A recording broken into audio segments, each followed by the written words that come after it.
For your listening pleasure, here's Polizzi and Rose, covering the week of media, marketing, and digital content news. This Old Marketing. Take it away, boys.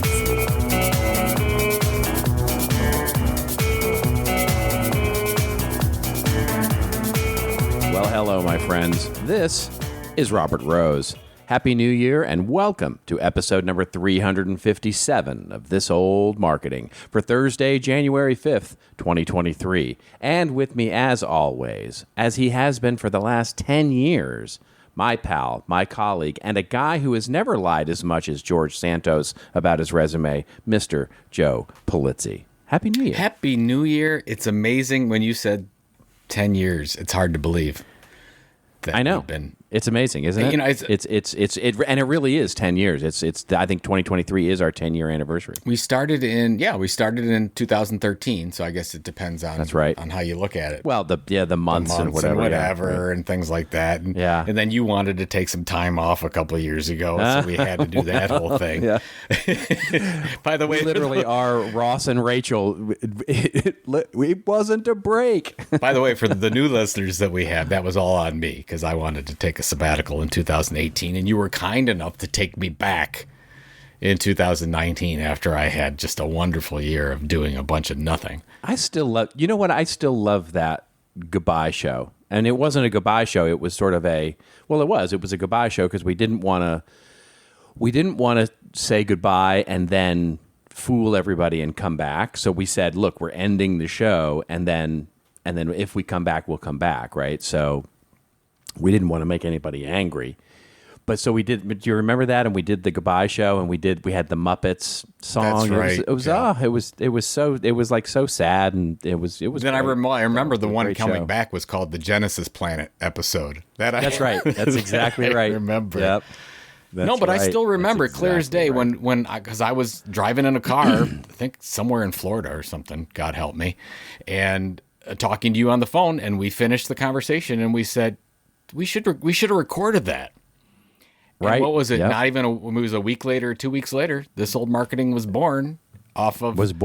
And I loved the whole Pardon the Interruption style from ESPN, but they're still Wilbon and them is still going today. And they're like, oh, let's do a news show based on that, and you and I can just rant and rave on things. And here we are, 357 episodes later. Jeez, I know that's a lot. That's a lot of hours. That's at least 357 hours of time we've spent, not including. Well, we go over. We tend to go over every time too, so it's more than 357 hours. Just so everyone knows, like you and I will say, like when we're tight on time. Like you have a meeting coming up, and we'll say, okay, no problem. Sure. Let's make this one 45 minutes. We'll say, absolutely. Yeah. That's always our longest episode. Exactly. That's when they go an hour 15 is when is literally when we say, wow, no, we're gonna just make this one short, and we only have 3 news stories to talk about. That's when inevitably they go long. So crazy. But anyways, did you enjoy your New Year's? Did you stay up and watch Ohio State miss the field goal at? That was exactly midnight Eastern time, so not for you, but that was crazy. What a crazy game! Oh, my goodness. What a crazy game, and then the TCU game as well. I mean, oh my gosh, it was, absolutely. I mean, look, football. It's a little weird right now because as we record this, the Buffalo Bills player is still in critical condition, and man, did you see that when it happened and that whole what's thing? so funny about that? It's not funny, but our family, our 2 kids, my wife and I, we never watch television together ever, and for whatever reason, Pam and I were watching the Bills-Bengals game, and both the kids came down at the same time 5 minutes before that incident happened, and we all saw it live. I just thought that was weird. That's we've never watched a football game together ever. In that 5 minutes, we saw it live, and we were in shock. Like, oh my God! And you could see it right away. It's like, oh my God, he just fell down. He got up and fell down. It's funny because it's almost the exact same in my house because we had just come back from our holiday, and so we came back, we got showered, we started making dinner. We sat down while dinner was cooking, and when we do that, when we sit down while dinner is cooking, typically we have this sort of running joke in my family with my wife, who's controlling the TV for the 20 minutes or 25 minutes that we're going to, watch TV while dinner's cooking. And she said, "Is there a game on that you'd like to watch?" And I'm like, "Oh, that's funny you mentioned that, because actually there is. The Bills and Bengals are playing, and I'd love to watch a little bit of that." She said, "Great, turn it on." And we turned it on, and boom, it was like not 2 minutes later that it happened. It's like it's so crazy, so sad. And it's just absolutely, I mean, they made the right decision about ending the game for now. And what did you? I mean, it's interesting. I mean, we were watching it, and we're like, they have to just cancel the game. When they came back and they said, the announcers were, what was it, Aikman and Joe Buck, they were saying, "Oh, they gave them 5 minutes to start playing again." I'm like, no way. There's no way. This hasn't happened for 60 years. Somebody, basically almost dying on the field. They're not going to. I think what happened. Can't get back on the field and do this and get back. I don't blame them for that necessarily, because it's like you're saying, it's unprecedented, and so I'm sure they have when someone is injured like that and taken off the field, there's a protocol and a timing and a schedule and they have all that stuff scripted out, right? The way that it works. I'm sure everybody at that point is just trying to do their job.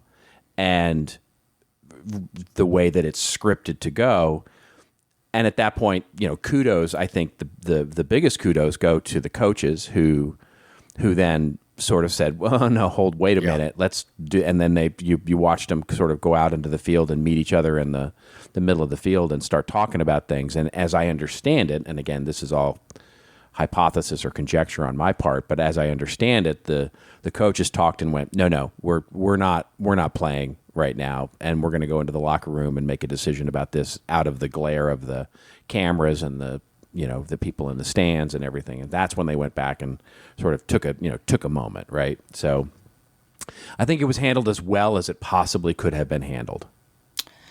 Yeah, you're probably right. Although it would have been nicer for them to get back in the locker room sooner and just say, instead of, you're right. Yeah, I think well, it was all things McDermott, the being Buffalo equal, coach, yes, that right? basically said first, it's like, we need some time. We're going to, because he was talking with the refs. And so I guess it worked out fairly well.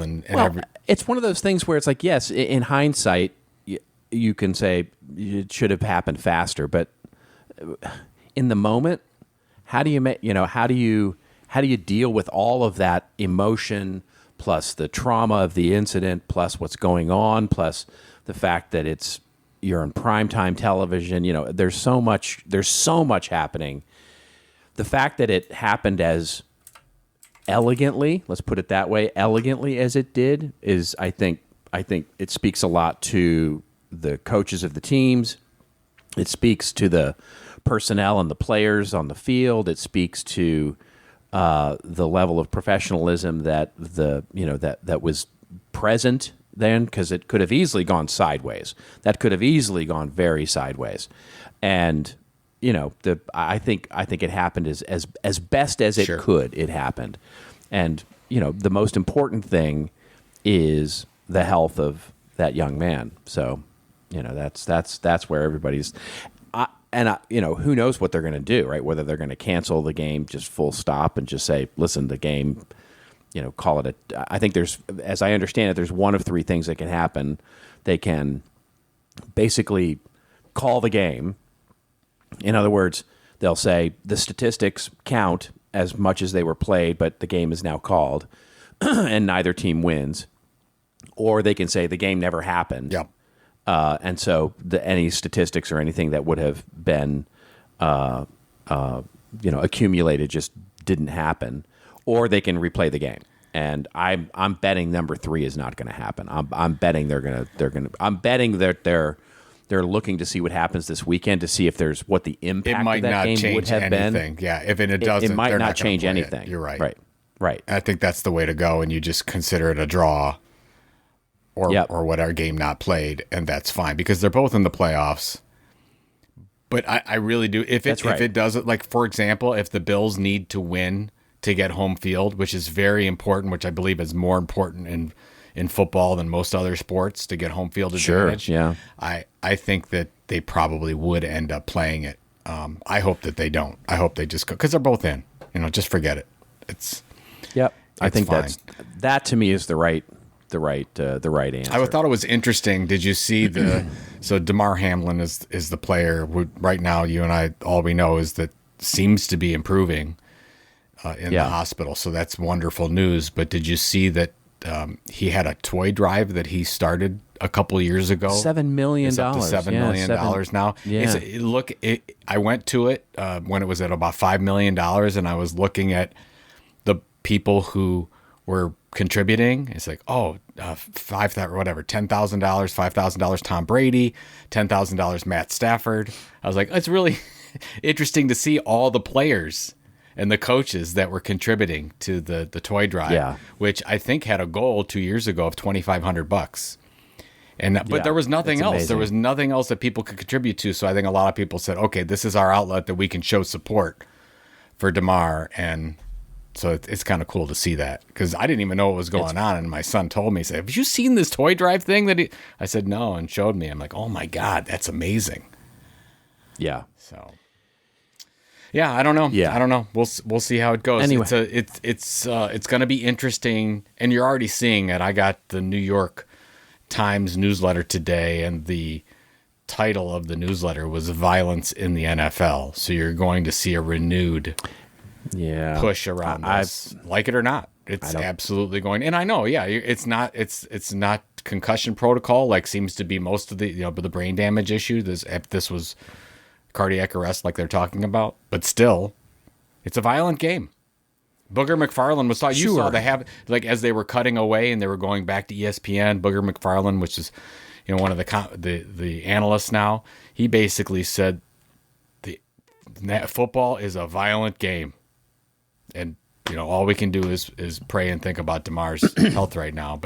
But the thing is, I mean, I abs 100%. By the way, and we don't need to spend the show getting into a discussion on the ethics of NFL level football or football in general. But as I understand it, also from listening to some of the doctors that were talking, this thing that happened is, one, exceedingly rare, and two, typically happens more to baseball players who get hit in the chest with a baseball. Because what it is apparently it's a thumping, blunt force trauma to the chest that throws off the rhythm of the heart, and then the heart goes into fibrillation and then stops providing blood to the brain. That's, as I understand it, from one of the doctors who was, again, hypothesizing, and it's all conjecture at this point. We don't really know what happened, but that can happen in really any sport where there's any velocity of any hard object at all. And that, to me, says this is a horribly tragic incident, but not necessarily, in this particular case, the fault of football, in particular. There's a whole other discussion to have about concussions and about head injuries and about, but to me, those are separate things that need to be discussed. The conversation would happen if it was any sport. If it was for example, if it was baseball, they'd say, okay, we got to do something it's going to happen. But particularly NFL always gets the brunt of this, and they should, because it is the most violent sport out there. So we need to always take a look at it. So. And by the way, for those people who asked us in 2023 to talk about less football, here you go. Here you go. Starting out fresh. It. Yes. With a good 10 minutes we're starting of football 2023 of 10 minutes of football talk. All right, should we get to a show, like our first show of the new year? Because we have a bit of a humdinger for you all. Here it is. We'll talk a little bit about Meta, formerly known as Facebook, and that they were actually fined $414 million, oddly specific amount, over ad targeting practices in the EU. And then we'll talk about Apple, which we talked about in our predictions show, actually, and the reality headset. headset, and apparently there's been a major leak and some new details around that new VR headset from the folks in Cupertino. We'll, of course, have our Muskie Scent segment, and we'll talk a little bit about what's been going on with Twitter over the holidays. They've been doing some interesting things and apparently not paying their rent. And then we'll talk about Microsoft and ChatGPT. Apparently, the AI engine may end up in Bing, which is going to please exactly no one. And finally, if we have time, we can talk a little bit about the layoffs that have started to hit the tech industry. Most notably this week, our friends at Salesforce announced a 10% layoff, and we'll talk a little bit about what that may mean or not mean as the tech industry begins 2023 on a bit of a off note, as it were. I will rant a little bit about Nielsen's new measurement and their proposal for new measurement for streaming media as well as other types of media. And Joe is going to rave a little bit about a content marketing piece that has just emerged from I guess you'd call them a lifestyle or weight management app, Noom. So a good chock-a-block show to begin the new year. Usually this is like light news. So we're coming out a lot of coming news. out of blazing. My first question before we get started is: does Nielsen have you on like a board of most wanted? You I know you've done. I think as a percentage of rants over the 10 years of this old marketing, Nielsen's had more than anyone else. Maybe. Yes. What's the other consulting company that you're always against? Not McKinsey. It's it's Forrester. No, you're probably thinking Forrester. Forrester. So it's probably neck and neck between Nielsen and Forrester. Anyways, we'll talk about that later. It may be. Indeed. And it's not a heavy rant. Let's put it that way. Well, It's just that's nice of it's you. an observations that I have. I'm sure it is. I'm sure they're in the very world nice of measurement observations. and marketing. All right, what do we got? Let's do it. Let's start with a story coming to us courtesy of Ad Age, and it is about our friends at Meta. A number of outlets are covering this, of course, covering it from Ad Age because it was one that I could find that didn't actually have a registration gate in front of it. And the headline is that Meta is fined $414 million over their ad targeting practices in the EU. Facebook and Instagram has 3 months to bring its services into line with EU law, said the regulator. The article opens up by saying Meta Platforms was hit with a 390 million euro, or about a $414 million fine in the European Union's main privacy over the way users' data is used for personalized ads on its Facebook and Instagram units. Meta has 3 months to ensure the processing of such information complies with EU rules, the Irish Data Protection Commission said in a statement on Wednesday. The regulator slapped Facebook with a 210 euro fine and Instagram with a 180 million euro fine after it concluded that Meta's terms of service requiring users to accept personalized ads when signing up to the social media services violated EU rules. Yeah, I could not be more clear about that. That's not kosher. The Irish watchdog found that Meta is not entitled to rely on the contract legal basis in connection with the delivery of behavioral advertising on Facebook and Instagram, and that its processing of customer data also breaches the EU's General Data Protection Regulation, or GDPR. The article goes on to talk a little bit more about the details there, but not a lot more. Any thoughts on this? What you think this may portend for Meta coming here in the U.S.? I do have a quick take. First, just on Meta, do you think that Meta will change its name back to Facebook or something else now that Zuckerberg has pulled back from his metaverse philosophy a little bit? You think they're Meta now? No. Yeah, they're Meta. They're not going back. He's not going to. They're not going to change that. Yeah, he's not going to change that. And he's pulling back publicly. I don't know that he's going to pull back privately. I mean, they'll spend less money, but I don't think they're going to. Okay, I didn't know. Yeah, I did. Abandoning the whole idea of the metaverse. I think he's trying to change the narrative. They are trying to change the narrative for many reasons, which we could talk about, but the idea is not going anywhere. Yeah, well, maybe when they come out and launch the next time, when they've learned a lesson, they shouldn't launch with such horrible art. Remember when they launched it, they said they were going in the metaverse, and they had Zuckerberg in the one section, and then they have like the what is it, the Eiffel Tower next to them, and you're like, oh my god, this is the worst art to launch anything. Okay, but that's beside the point.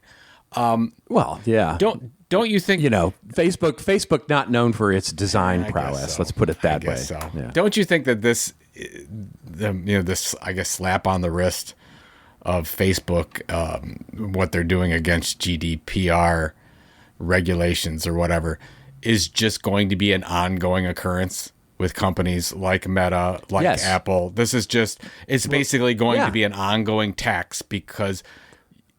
That's Well, right. First of all, did the Irish Data Protection Commission really read Meta's terms and conditions? Because they're the first. Nobody's ever read them. So I think that's where. Well, that's exactly right.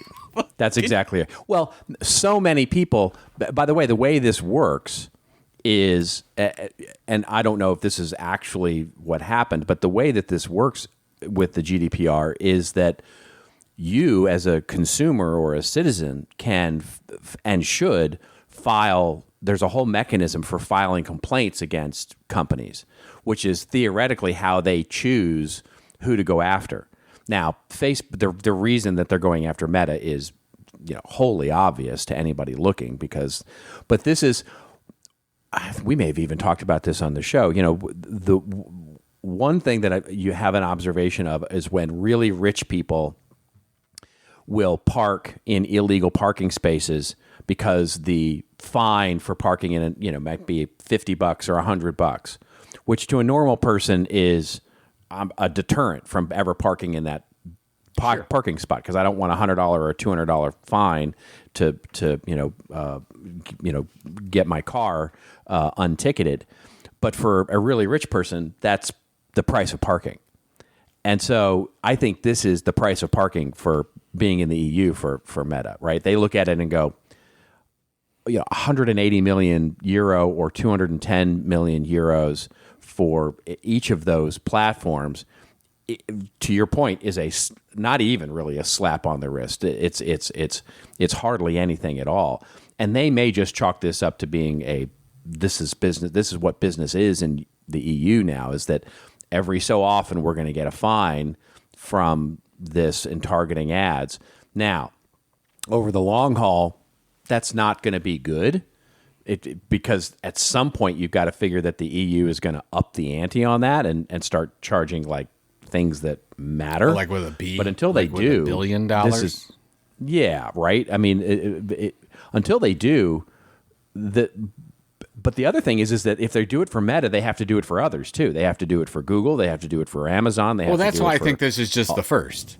I think they're going to go down the line and keep. And I don't know. I think it's a good amount of money, especially with as much as Facebook Meta's had to pull back recently. I mean, $500 million, almost 500, is not chump change. And I think they're going to absolutely fight this. So they're going to wait until the very last moment to try to pay any of this thing. But I guess my question is, if you are going to send behavioral targeted ads and to your user base, Facebook, then you are in violation of GDPR, according to what I'm looking at here, for the most part. Right? Yeah, well, of course, that's been the way it's been since 2018 when GDPR came in. You cannot require as a prerequisite of joining a service the use. In other words, you can't default to something saying, I'm going to use your data to target content to you without your as a prerequisite of joining this service. That's why they're getting fined. Black and white in the there. GDPR. Yes, exactly. Right. It's as black and white as it gets. You have to ask permission.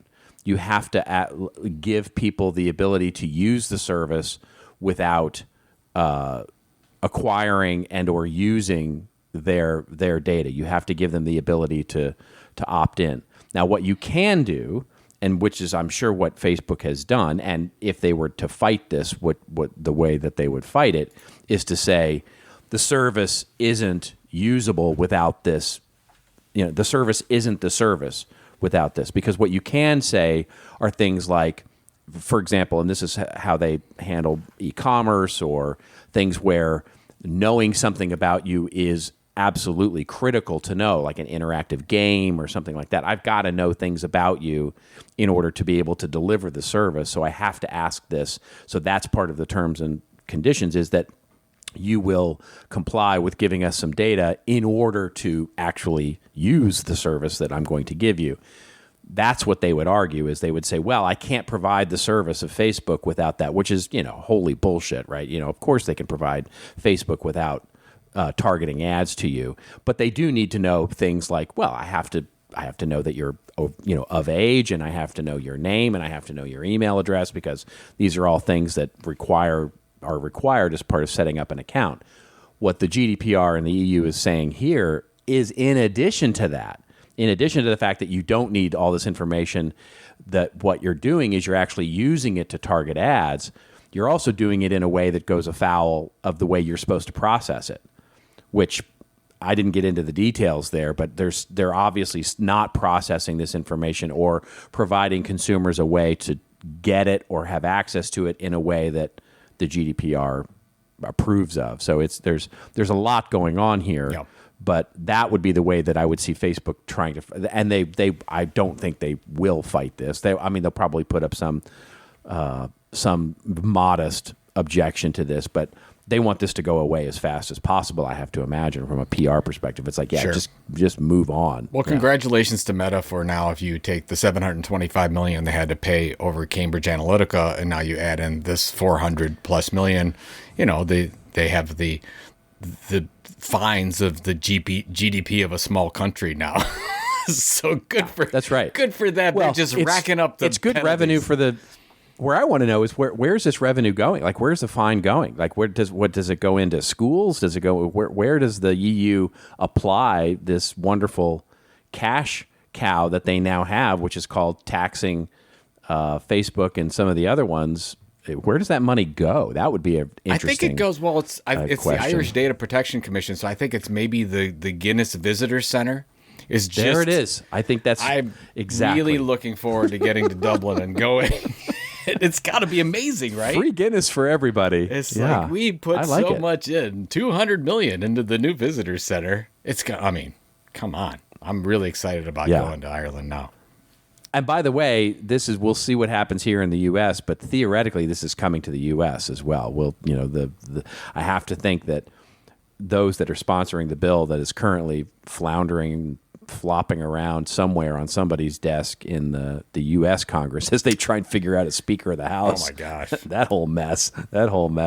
But as they do that, there is a bill very similar to the GDPR floating around the U.S. Congress as well, and we'll see what happens there. What's interesting though, the EU is very proactive when it comes to GDPR and Facebook and these other properties, but they're sort of wait and see when it comes to TikTok right now. I think they're trying to wait and see what the United States is going to do. I just think that's odd. They're generally the ones that are pushing the envelope, but not with TikTok. They are definitely playing in the middle of the road and wondering what China's doing versus United States. That's it. They don't want to be the bad guy, right? They don't want to be the bad guy when it comes to China. I mean, they got their own problems right now with Russia and all of that. Yeah.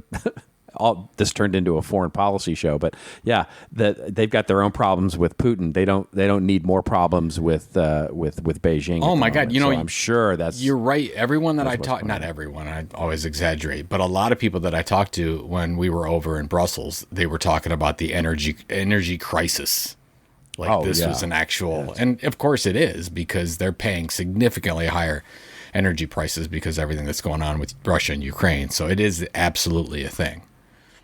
Yep, so, it's a game of chicken. Who's gonna blink first is for sure. Crazy. Yeah. All right. Moving on to our next story here that we'll quickly cover is our friends at Apple and their new reality headset. This story coming to us courtesy of Digital Trends.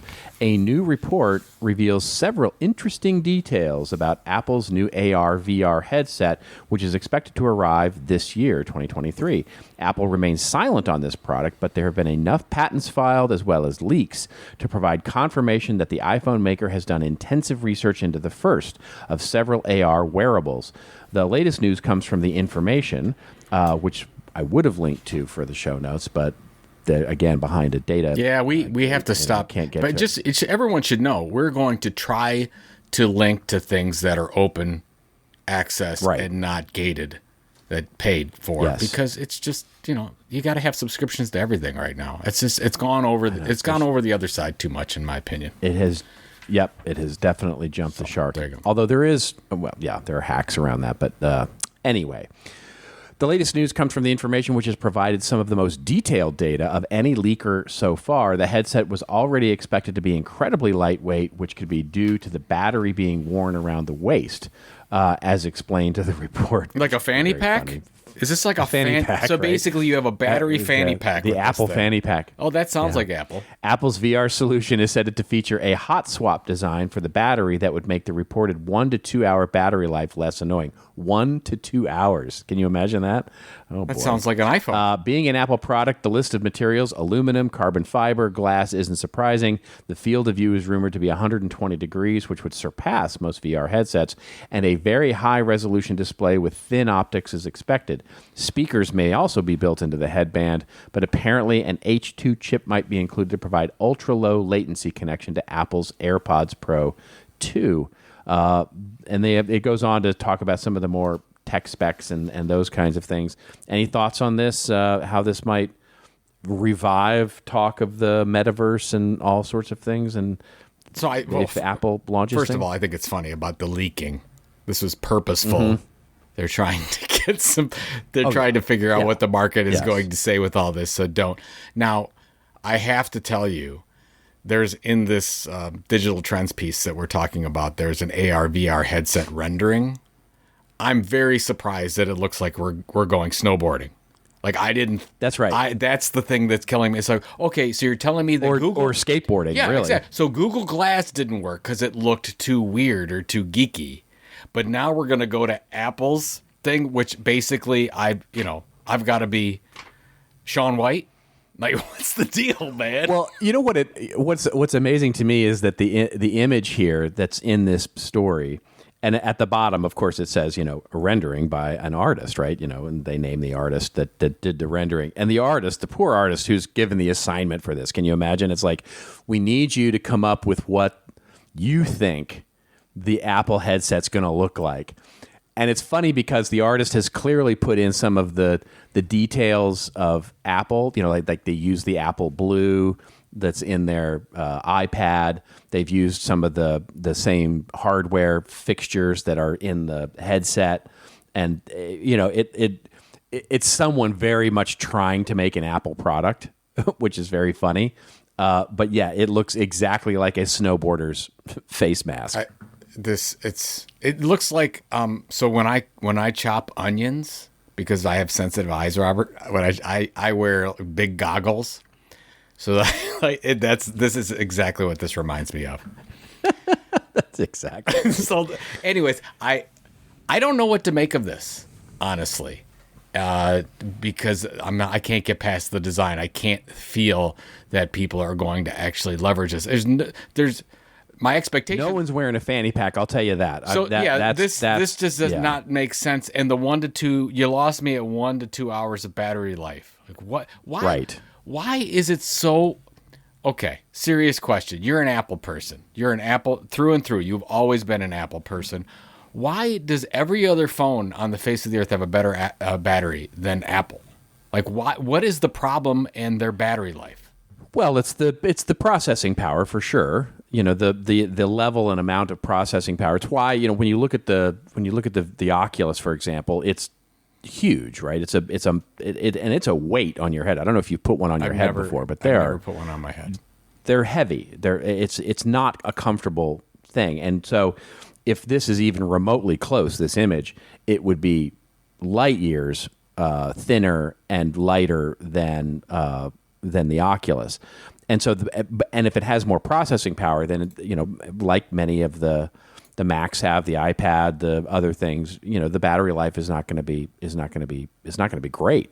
That's just the way that the power consumption goes. But what do you think 1 about to 2 hours to the $2,000 to $3,000 price? Is this again? I mean, it fits with Apple's luxury brand. Of course, this is where it's going to start, as I predicted in the prediction You show. were right on that's this one. where It's it will going to start. be for the few. Yeah. Yeah, it's going to absolutely be for the few because they'll want to show how luxurious an item it is before they start introducing the SE model and those sorts of things that are that have the what you'll get with the luxury model is, I'm sure it'll be better than 1 or 2 hours of battery life, but then when you get to the lower end models, it might be either bulkier or it might be or have the fanny pack. If they have a fanny pack, I don't understand why they would have 1 or 2 hours of battery life, because if you've got a fanny pack, you might as well make it a fanny pack and have a good amount of battery, except it's going to get high. It might be a low back sort of heat pad, right? Because If you're going to go that direction, let's combine just, it, right? Hook Get some ourselves, massage going. Let's just hook ourselves right into the grid. I mean, let's just There we go. I'm going to plug Matrix myself style. into a wall outlet, and that's how we're going There it to do is. it. That's good. That's going to be All great. But here's what'll probably happen. Some like amazing influencers like the Kardashians or something are going to start walking around your neighborhood with these ugly looking headsets on, and then they're just going to go viral and everybody's going to be wearing That's these their hope. things. I'm sure. Yeah, I don't. I'm sure that's So the maybe hope. that- It will maybe become that's the new thing. Instead of- fashion accessory in the fall. Well, instead of what Google did was actually try to make them look like glasses, or Snap did the same thing. Let's just go the other direction and make them look as ugly as possible and not care about how they're going to look, and then they'll be cool.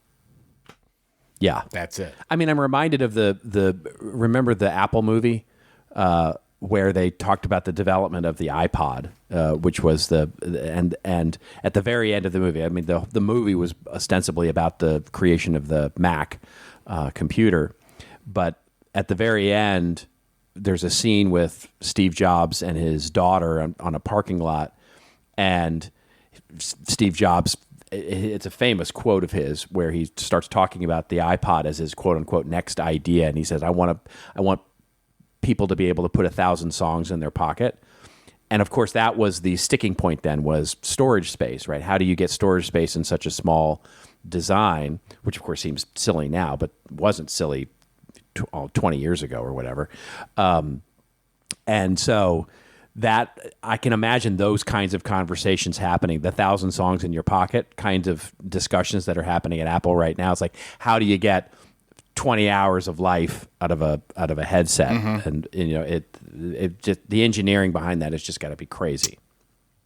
Apple, for all the negativity that I'm throwing out here with Apple, it's probably going to be a huge success. But again, this was not leaked. It was purposely leaked. This is all purposely shared with multiple Absolutely. outlets to get information. The genius of Apple PR engine at work. It's customer, it's a customer research program at work. Exactly. So there you go. They're very good at it. They're very good at it. All right. Well, guess what time it is? It is time for our first of the year. Ready for it? It is time for our musky scent segment.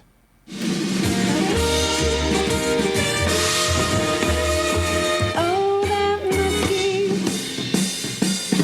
Oh, that musky scent. All right. We found a new singer. We found a new singer for it. I have to tell you that this is quite an improvement. Even though I loved, it was a low I loved bar, your auto I have to tell tune you. thing you had Yeah. going on there. But Yeah. and I was actually listening to it on my free time because it's just so good. But It's Annie Schiffman came to the table. Annie Schiffman. Annie did God bless you for sending this in and saving us. And now we have a whole Annie, are you new- okay? Are you okay, Annie? Annie, are you okay? Are you okay, Annie? Okay, Annie. Is it you've been hit by? Oh yeah, that's a You've smooth been criminal. hit by- I'm sorry. All right, let's move on to our wonderful musky scent segment. We've got 3 stories to very briefly cover here because honestly, it's getting a little tiresome. We'll see how long this joke It's going to lasts. go forever. It may all year it may, long. the way things It's are gonna be- going. Yeah, we're gonna get tired of it. Anyway, so there are 3 stories to cover, and we can talk about any one of the 3 here based on you're thinking, Joe. The first is that Twitter, of course, is being sued by their landlord for not paying rent. Shock of all shocks, the wonderful big office that I have actually seen and been inside. It is beautiful, by the way, that building and the inside offices. They're being sued by that landlord for not paying rent, that courtesy of CNN, but a number of places are talking about it.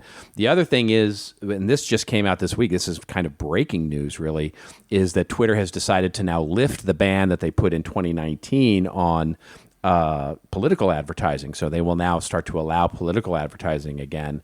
And the last, but certainly not least, and the one that's actually probably the least covered but the most interesting to me, is that one of the last remaining executives who was the head of product and engineering, which is theoretically the group that Elon is providing the most guidance over, has left the company.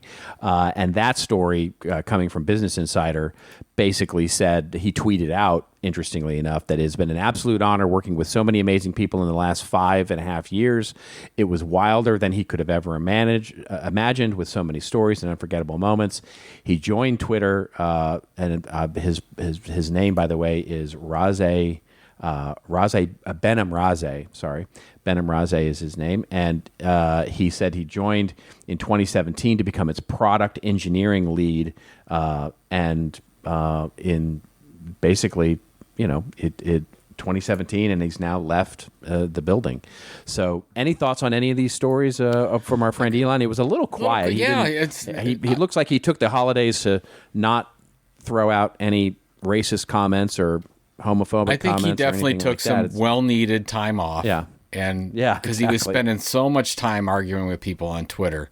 I think that thank you, Elon, for everything that you did over the last week to just make it more calm. What's interesting about the them not paying for rent whole issue, I mean, that's a long-standing strategy from oligarchies. That basically he's going to use it as a tool to bring down his lease requirements. He's going to renegotiate. I mean, it's a renegotiation tactic. Trump's done that for years and years, and a lot of people think it's horrible, and it is, but that's how I see that. So if Twitter stops spending their money on any of their rent, the people will come back to them and say, well, what are you going to do here? Okay, well, I want to renegotiate. They'll do that. And because that will probably work, Robert, because of the fact that commercial real estate is terrible right now. Yep. So it's going to work. It's a great point. It's a really great, it's the same theory strategy. As when you owe the bank $1,000, it's your problem. When you owe the banks $10 million, it's their problem, right? And so it's that kind of thing with the rent. It's an awful thing to do, but it works. So in this case, what is it? The one that they're talking about, which is not the main headquarters, it's for their California street office. They have a rent payment coming up of $136,000. So that's it's it's like, okay, I'm not going to pay it. I only want to pay $85,000, and somebody's going to say, okay, I need the $85,000 because that company's probably in trouble too. So whatever. Oh, for sure. I'm sure it is. And I'm sure he knows exactly how much they need and what they're looking for. And there was an interesting article. I almost linked to it for the show notes. There was an interesting article that came out over the holidays that talked about, what is Elon's real talent. And because they talk about the fact that, he came out of PayPal with a lot of, and he was an engineering guy at PayPal. So on the finance, that was really his sort of specialty in the PayPal, and arguably PayPal not the best of engineered products, but let's put that aside for the moment. And his involvement in Tesla was not, he didn't think up Tesla. He didn't originate Tesla. He bought his way into Tesla and then kicked the CEO out. And then SpaceX has really been a government contract vehicle for forever and ever. And his involvement with the Boring Company, we can talk about how successful or not that has been. But the interesting thing is that Elon's talent seems to be more on, if for whatever talent he has, seems to be much more on negotiating money and finance and playing around with legal contracts and that kind of thing, rather than actually any innovation ideas.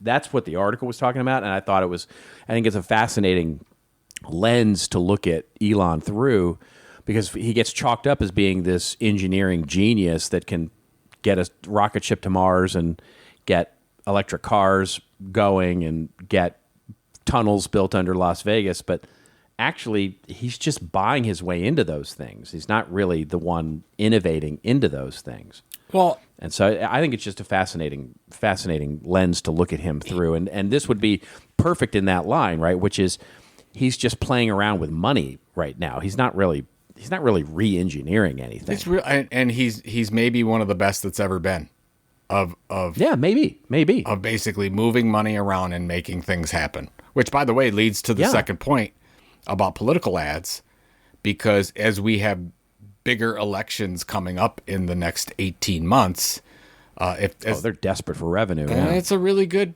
honeypot of money there for them. So good.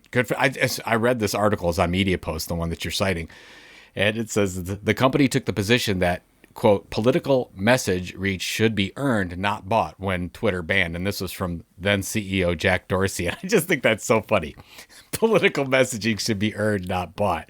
Where did you come up with that, Jack? Where's that ever Yeah. been the case?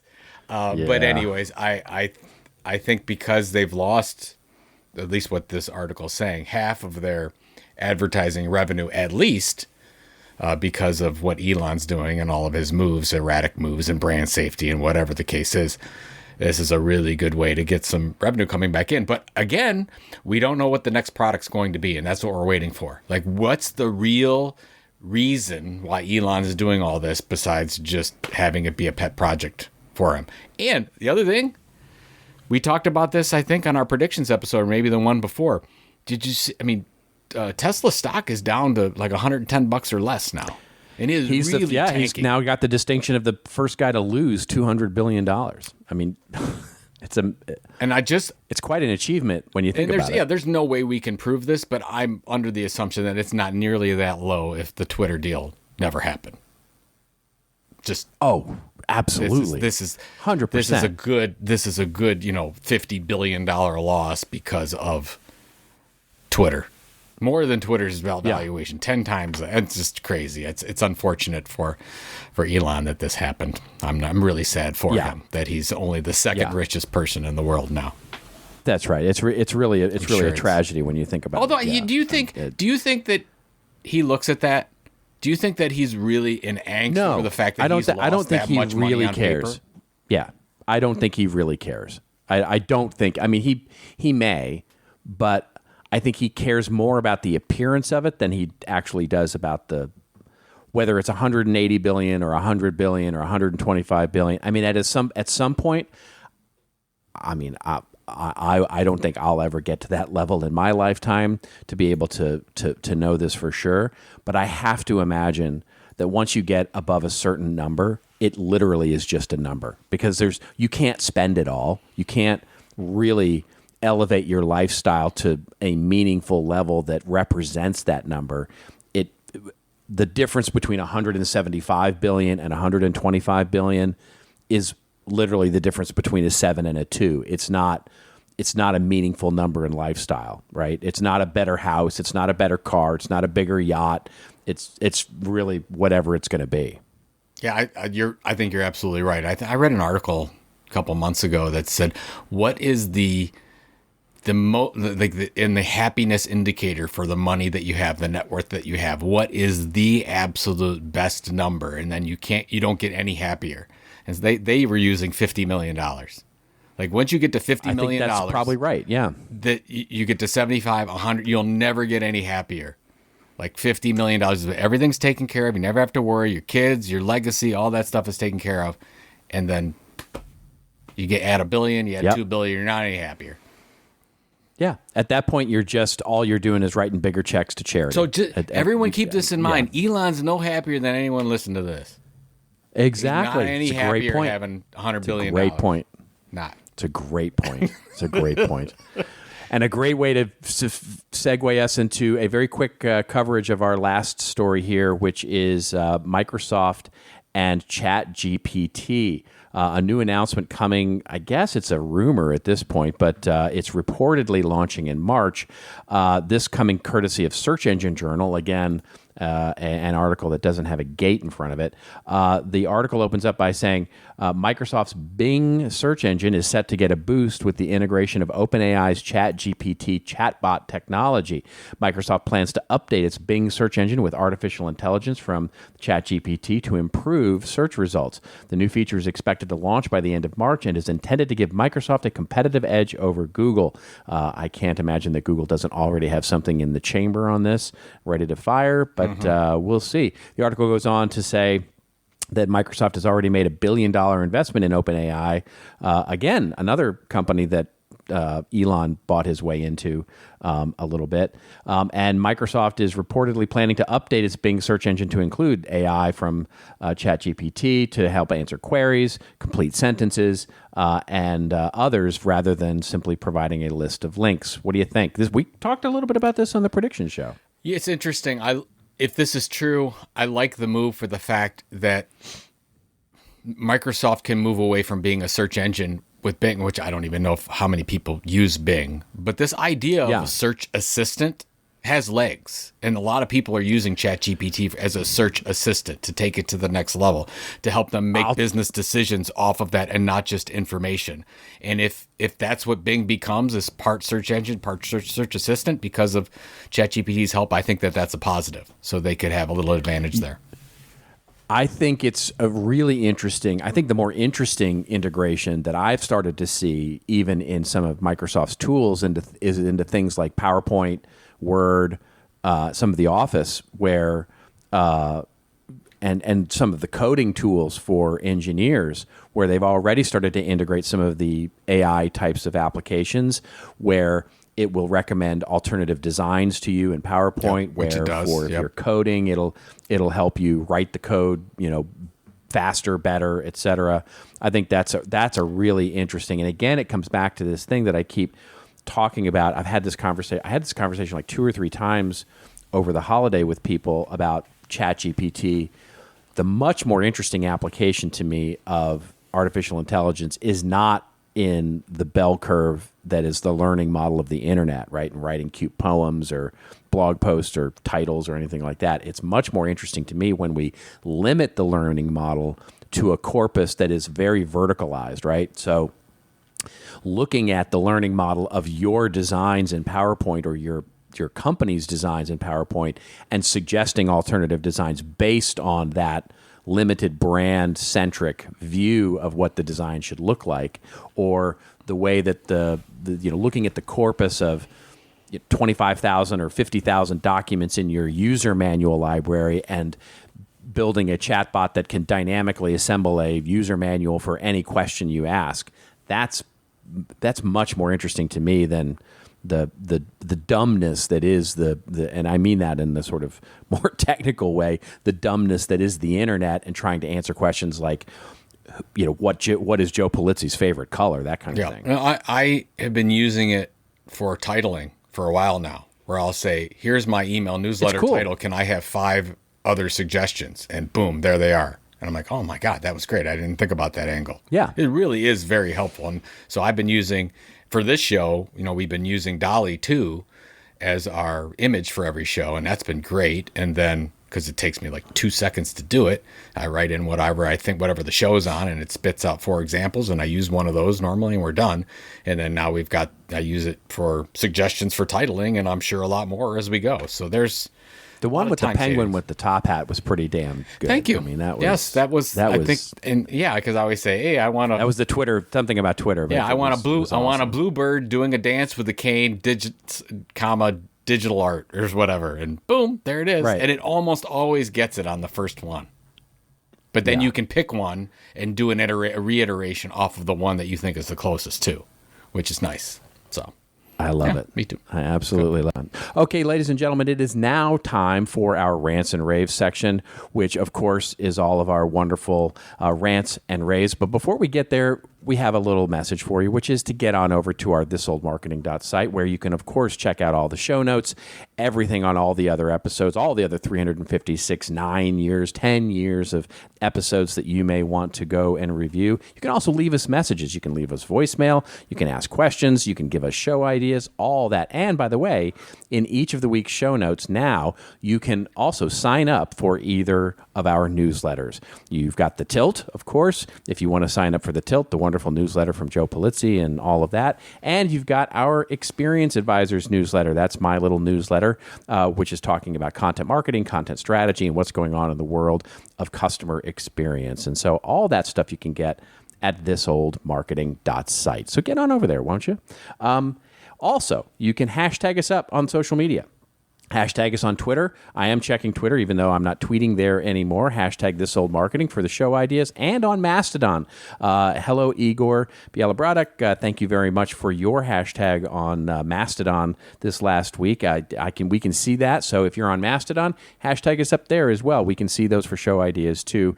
Having a lot of fun over on Mastodon. All right. So what do you got? You go first? Why don't you go first with your? Oh yeah, I will give you my rave, but I just want to say I'm not. You'll have to let me know when to get on Mastodon because I'm not going to do it. I got too much other stuff I'm doing, so I'm not. I'm going to leave that to you. Okay. Yeah. So it's you, fun. You have that. I've made it basically all I'm doing for 2023 is focusing on LinkedIn primarily, and then a little bit of Twitter. I see. Everything else I'm forgetting about because as you know, I'm all in on LinkedIn for 2023. Yeah. No. I can't be good at it. I can't be good at everything. So I'm just going to try to be good at one. Well, it's arguable whether you're good at anything, but yeah, that's true. Yeah, there we That go. is absolutely true. I'm going to focus on one thing. Who knows whether that'll be good or not? There you go. How about that? Always a good idea. So yeah, a quick rave. And I know you told me you had a little bit of experience with Noom. So Noom is the weight loss or lifestyle app, as you would put it. And they came out on December 27th with a book called The Noom Mindset, Learn the Science, Lose the Weight. But first of all, I have no idea whether this is a good book or not. It seems to be having decent reviews as they go. My whole take on this and why I love this and why it's a rave, I believe that every company, every brand that stands for something should have their own book. And I think it's just a great thing to send to current customers to spread your continual mission on what you believe in, especially if you have a content tilt that you want to focus on or you want a different kind of audience that you want to target in some way. A book is probably the best way that you can do that. And they sent it, I think it looks like they sent it out to some of their customers during the holiday season. So I just think that that's a really good thing to do. And if Great content marketing, book on your, if you don't have a book on your list, I would absolutely consider it because it's also a really good internal communications method where you have a lot of people in your organization that don't really know what you stand for. If you're looking at purpose-driven marketing, whatever the case is, and a book is a really good way to say, hey, this is what we stand for.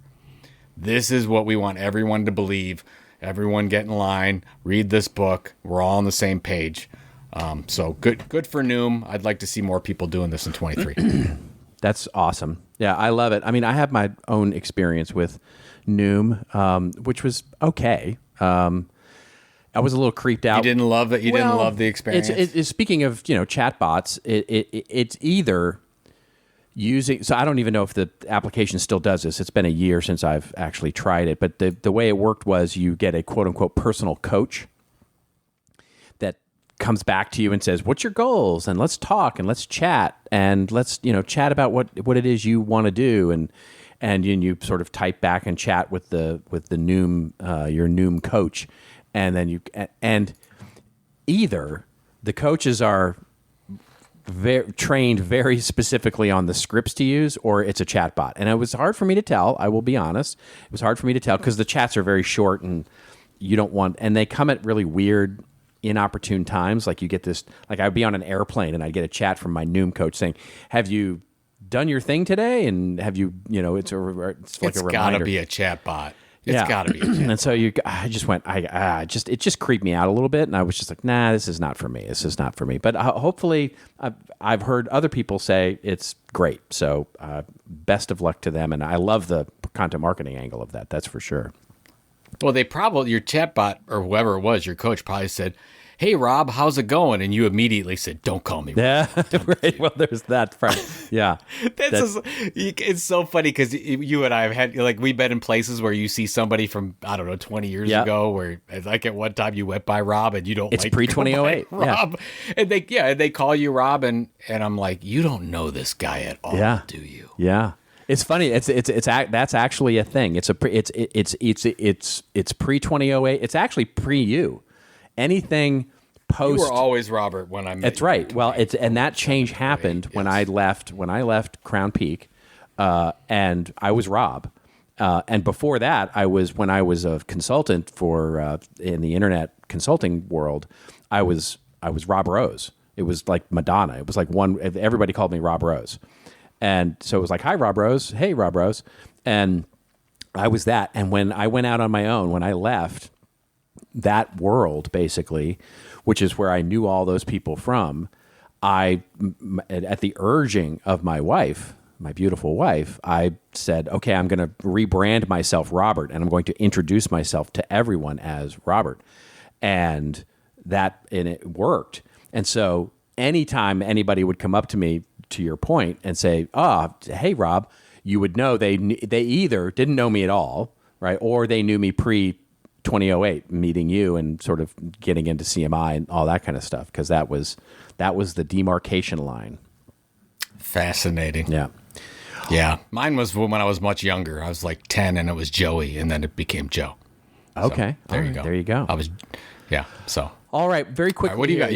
You got a quick rant here? I do, as promised at the beginning of the show. It's not really a rant; it's just an observation here. So what we have here, and there's a number of news outlets are especially in the marketing space are covering this. We'll link to something in Marketing Dive, which is a really good article. Nielsen's cross-platform measurement product sets launch date. If you haven't been paying attention, basically Nielsen ratings, the television ratings that are trying desperately for relevance in 2023, and is currently, by the way, delisted as a solution for TV ratings, has been trying to innovate in this space. And they said in an anticipated cross-platform measurement will be hitting the market January 11th, which, as we do this, will be next week. Nielsen One Ads, as the product is called, promises a consistent and deduplicated view of advertising across linear TV, connected TV, desktop, and mobile. It aims to provide measurement of linear TV audiences second by second versus the industry's minute level standards for a more comparable reference point to digital. Initially available in the U.S., the offering represents an ambitious bid by Nielsen to evolve its measurement capabilities for the streaming era, and arrives as the firm's traditional rating systems comes under fire. The Dive then provides a bit of insight and starts to talk a little bit about what's going on there. My own sort of observation on this is best of luck with this. I think it's going to be fraught for challenges. I think as soon as this comes out, it will be not. There's going to be so many problems with this with regards to data acquisition of the first party data that's going to have to be acquired to be able to do this, cross device channeling. I think it's going to work great in the lab, and I think this is going to be not terribly accurate or productive when it comes to this version of it anyway. I just don't have a lot of hopes for it. And so when we start talking about measurement, it gets to the same problem that we've got with Google Analytics, that we have with any analytics measuring across devices, across locations, across platforms, across content types. It's just really difficult. And so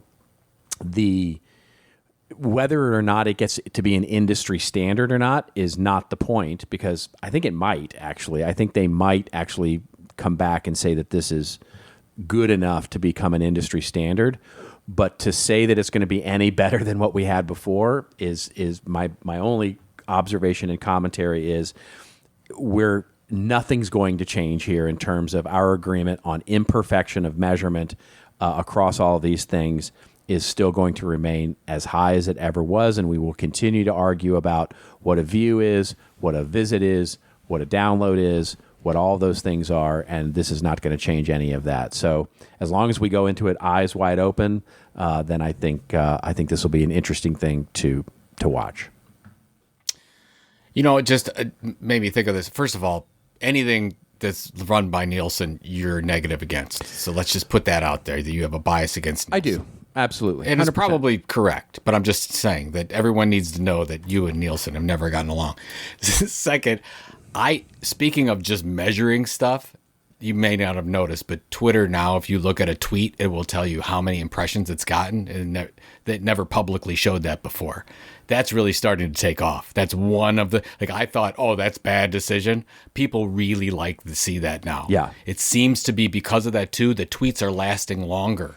I'll do a tweet that won't get anything for the first 12 hours, and then I'll look at it, 2 days later, and it'll have like 5,000 or 10,000 impressions. I'm like, oh wow, I didn't really. So it's interesting that they're fiddling with that algorithm a little bit to try to show, and a lot of people are loving. That's funny. That I don't because they see feel like, that. I mean, I'm not surprised given the fact that I haven't been tweeting it all, but. yeah, Oh, if I see it. I see it. Says there's see it? there- Way yeah, on the there's far views. left of a tweet. Yeah. They have Yeah. views now. You're right. I had not noticed that. It shows you how it's often I've been on really- Twitter yeah. these days. But yeah, that's interesting. Yeah, it's super interesting. If anybody hasn't seen that, just go to your own Twitter page and you can see. That's And it will fascinating. show you views. Yeah, and it's really, people are really getting into it.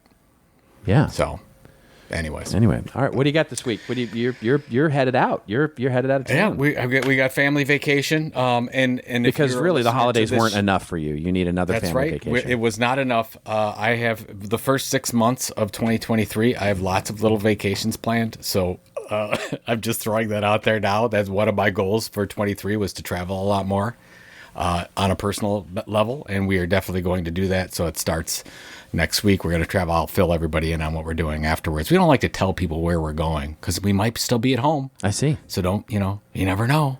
Might be a home vacation, but anyways. No. Home it's what do you got going on? I got work. We are blessed to have a lot of work coming into 2023. Hey. So yeah, good client stuff.